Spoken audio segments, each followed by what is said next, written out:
Addressing the UN General Assembly in New York, Ukrainian President Volodymyr Zelenskyy urges world leaders to accept nothing less than peace, 2 years into Russia's invasion of his country. And I am asking for your support from all nations of the world. We do not divide the world. I ask the same of you, do not divide the world. Be united nations, and that will bring us peace. Zelenskyy took aim at China and Brazil for pushing what he called half-hearted settlement plans, accusing them of playing to their own interests at Ukraine's expense. The leader also told the United Nations that Russia is planning to attack Ukrainian nuclear power plants, repeating calls for world leaders to act together to force Moscow to the negotiation table. Absent from the General Assembly, Russian President Vladimir Putin, who has an arrest warrant against him from the International Criminal Court. In Moscow, Putin escalated his nuclear rhetoric, telling senior officials that the Kremlin would consider using nuclear weapons if it was attacked.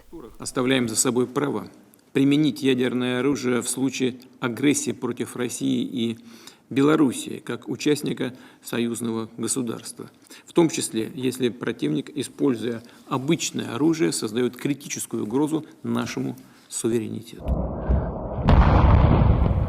That warning, as Zelenskyy prepares to request the green light to use US-supplied long-range missiles deeper inside Russian territory.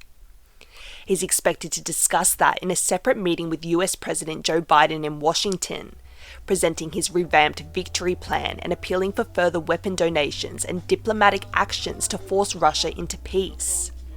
President Joe Biden already pledging his support ahead of that meeting.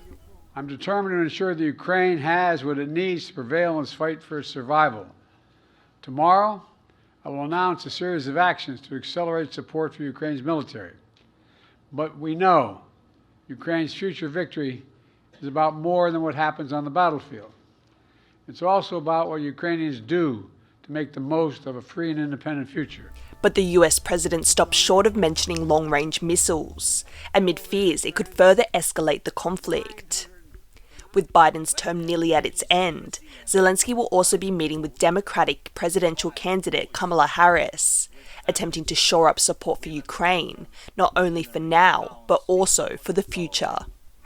Dolphine, Chen and Rosie Grenenger for TaiwanPlus. I wish to thank the President of Ukraine.